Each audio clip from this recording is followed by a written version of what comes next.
Okay, guys, first of all, Spadia is not just a YouTube channel. We have also digital products, physical products, which are going to help you about everything we talk about in these videos. You can find two links in the descriptions below. And now let's get back to the video you came here to actually watch.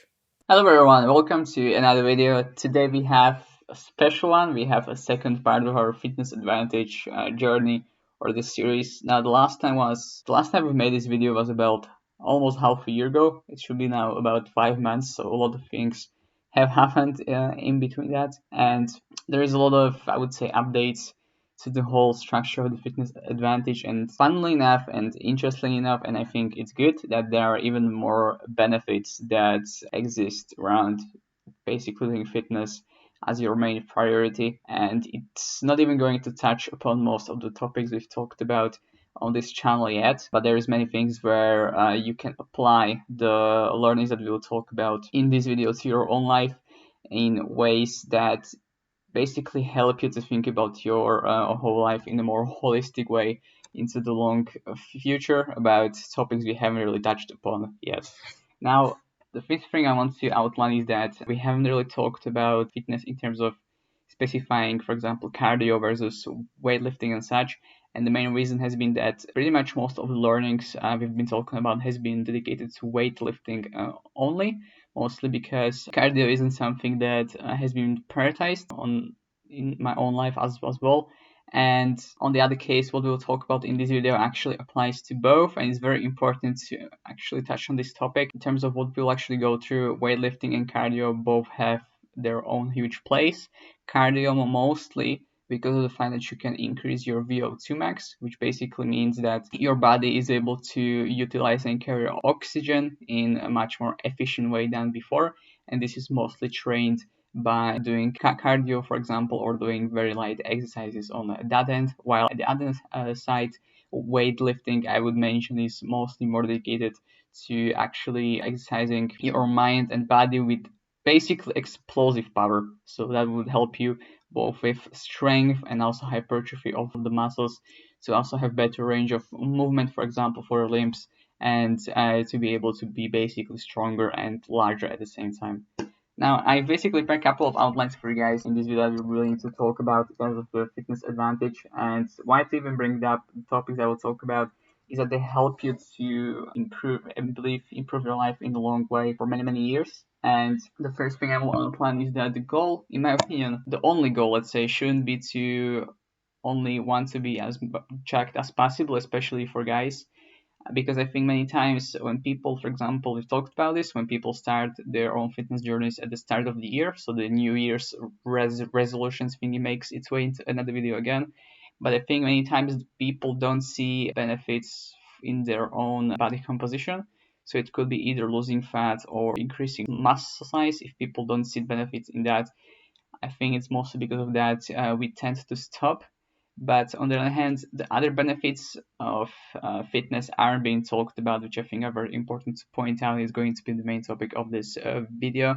So I don't think that just solely focusing on fitness because of increased muscle size or lowering body fat is the best way, because there are so many more benefits and they might be even larger in comparison to just those two things which we've talked about, especially because there are also very good studies which my colleagues will link in the description below for you, so you can also check them out that we will talk about just now. Now, the first thing that's very important to mention is that the best way to actually increase the amount of time you live, so we would call it lifespan as it's talked about, and cardiovascular and also weightlifting are pretty much the best determinators for you to be able to increase that lifespan and also to be able to increase the amount of time you can actually function and to be able to do whatever you want.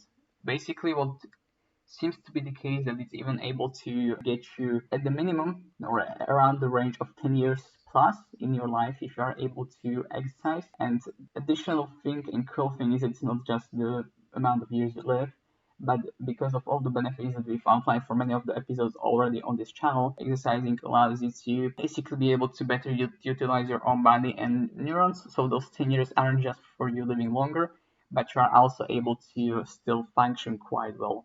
Now, in my opinion, it I'm quite optimistic about it, and I think it might be even longer because most of the studies, I'm not sure on which people they've been made, but I think if you start basically exercising heavily, what I mean heavily is a couple of times a week, or perhaps even more on that hand.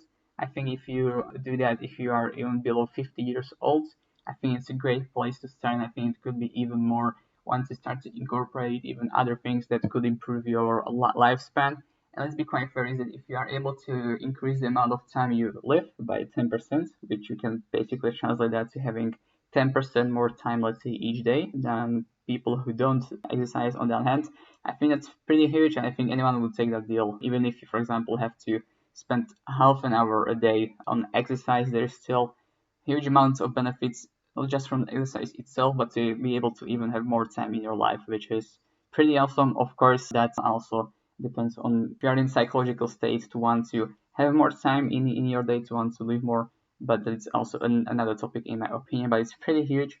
And if you are interested in learning more, there's also the study we will basically put in the description below by our colleague. And the second thing is that what's been also determined is that, interestingly enough, exercise seems and does work to actually prevent psychological diseases, or to make them to be of lesser burden on people. So this will be, for example, Alzheimer's disease, because I think it seems to be that it's the case that it's mostly because of you actually stressing your own body and mind, which basically stresses the neurons in your brain.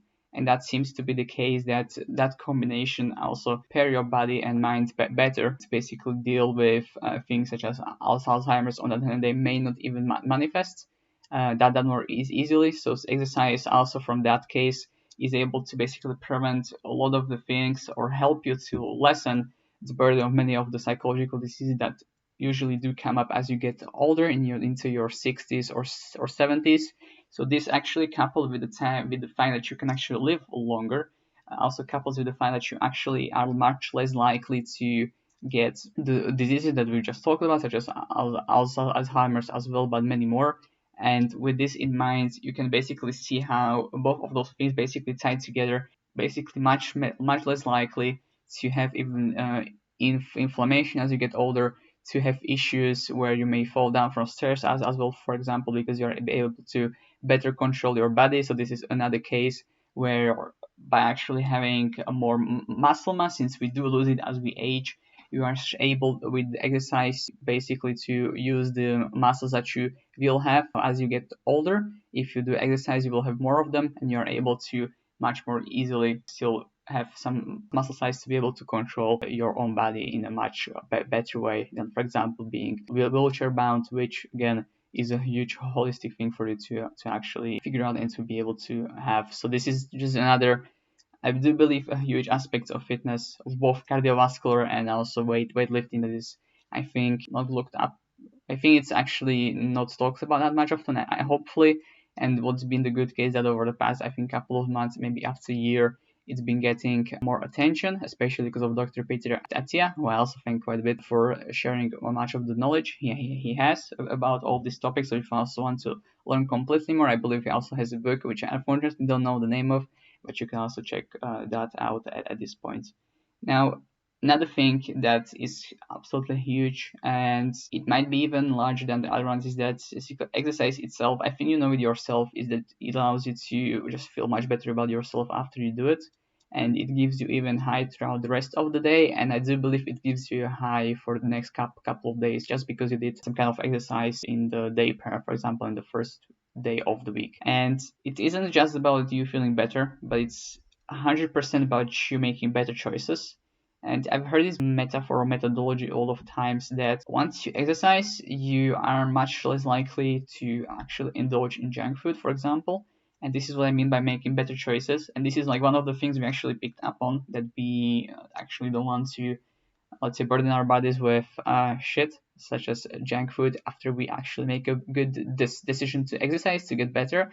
And I'm just thinking, imagine how many subconscious choices you are making because of exercising, that you actually decide to not do some things. For example, staying up late might be also something which you decide to not do as much if you actually take responsibility and exercise your body. So there may be actually a huge trickle down effect from exercise, and I believe throughout your entire life. So if you leverage that as well, it can really help you for, let's say, 60, 70 years, which is also absolutely huge. So it's not just about you feeling better, because that's, of course, nice. All of things can make us feel better.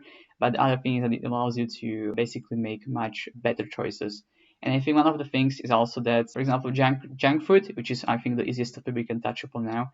It's very easy to think about the fact of why people eat junk food. I think it's probably the better question is why people don't eat junk food all the time, because it makes us feel good when we do eat it.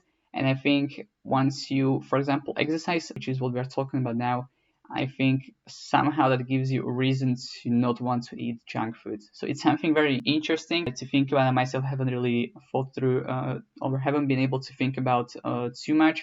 But it's very interesting that basically exercise gives you a reason not to want to engage in activities which make you feel good but aren't best for you in the long term. So I think that's a really good question to actually have. But it's something that a lot of people, and I think majority, if not probably all of the people, experience that tend to actually make better choices once you take responsibility for your own body and mind and you actually do exercise. So it's additionally huge thing, and all this trickles down not just into basically your own mind and body but also into your work performance, because you actually want to try more, you get better results the longer you do it, so for, let's say, a year or two. And it's very interesting how that trickles down to any other area of your life, for example, social as well, and your own relationships, as you maybe try more to work on those as well, which is just pretty much awesome. Now, I think to just end up this video, because we've been here quite a bit of time, I think there is another case which I think I want to pick up with something by Dr. Spiegel, who is basically, just to quote from Stanford University School of Medicine, who basically worked on trauma for quite a bit, and also hypnosis, who basically found out that the best way to basically beat trauma is to face it. And it seems to me that the case is also for many of the psychological diseases or many of the issues we might be dealing with when we get actually older or even throughout our entire life. Is that the best way to beat most or majority of diseases and inflammation is to actually make your body to face a tough situations, which in this case will be both cardiovascular and exercise, which would be, for example, weightlifting in this case. Now, obviously, this is still something that I think needs to be tested, but it seems to me and to many people who have actually done those studies that that the best way to actually both increase your lifespan, the amount of time you can function well, the feelings about yourself and your motivation to do well, and many other things which we've talked about in this video, are largely determined by you basically exercising and stretching out your body first and reaping the benefits of that afterwards. So this is pretty much a completely different video than what we've done so far, I think, but hopefully this also gives you a better picture over the long term of what you might actually think about, because